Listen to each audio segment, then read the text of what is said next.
ரீசெண்டாக ஒரு ஸ்டோரி படித்தேன். எனக்கு ரொம்ப ரொம்ப பிடிச்சது. எனக்கு ஒரு பாசிட்டிவிட்டியை வந்து உருவாக்குச்சு. அதை உங்ககிட்டயும் ஷேர் பண்ணலாம் அப்படின்னு வந்து நினைக்கிறேன். காக்கா இருக்குது பார்த்துருக்கீங்களா?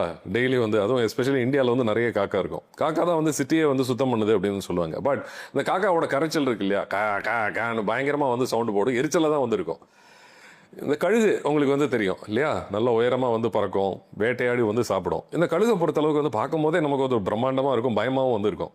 ஆனால் பயப்படவே பயப்படாத ஒரு ஒரு ஜீவராசி என்ன கழுகுட்ட அப்படின்னு சொன்னா இந்த காக்கா தான். என்ன பண்ணுன்னா, கழுகுக்கு மேல உட்காந்துக்கிட்டு அது மேல அப்படி கொத்தி கொத்தி கொத்தி கொத்தி அதுல உள்ள அந்த இன்செக்ட்ஸ் எல்லாம் வந்து எடுத்து இந்த காக்கா வந்து சாப்பிடும். ஆனா கழுகு வந்து என்ன பண்ணும்னு நினைக்கிறீங்க? இந்த காக்காவை விரட்டும், அல்லது அந்த காக்காட்ட சண்டை போடும், அல்லது காக்காட்ட எரிஞ்சு விழும்னு நினைக்கிறீங்களா? இல்ல.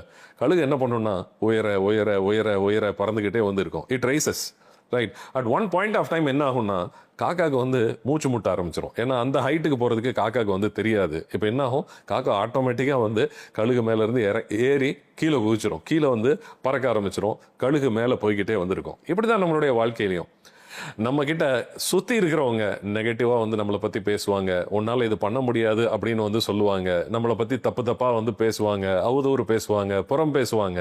நீங்கள் இதெல்லாம் வந்து காதுலயே வந்து வாங்காதீங்க.